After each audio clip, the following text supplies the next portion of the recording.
Ju nuk reagu. Ani këshyrini gjejni në YouTube dika. Po nuk është çështja këtu, e keni afat edhe 24 orë me bo ankesë edhe... Bi është që e keni të i kalu dhe kompetencat si antarë të KQZ-s, të i vendos, të i munu me nol, diçka që s'nol, e vërteta mbi ato flet votime. E tash, në të ndryshme s'ka diçka. Atëherë përmbyllet mbledhja.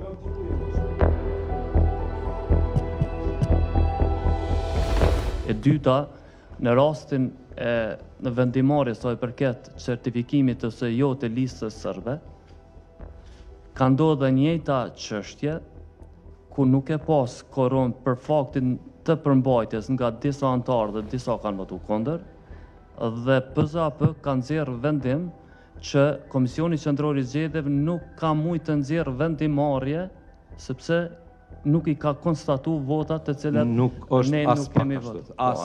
Asnjë hiç vendimarrjen e PZAP. Jo, i ka me vendimet edhe e di plotësisht ç'ka shku procedura. Prandaj përveç tjerash, 8 vota është dashur me qenë atë për me marrë. Nuk du me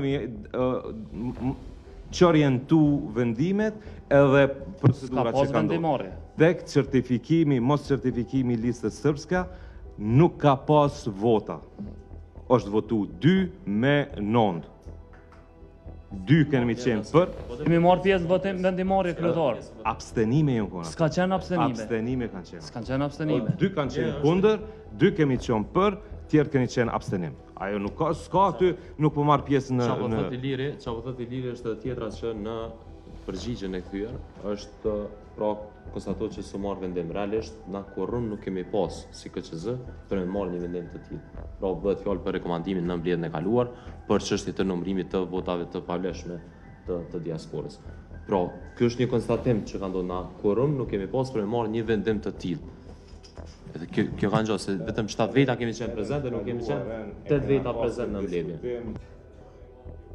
Që s'ka vendim marrje përveç votim të ndryshe përveç pro, kundër apo abstenim. Pik. Nëse nuk dëni me marrë pjesë, ju kisha lu tjetër herë, veç ngriteni edhe delni pisallës edhe e prishni kuorumin. Ndryshe nuk kom çka me konstatu.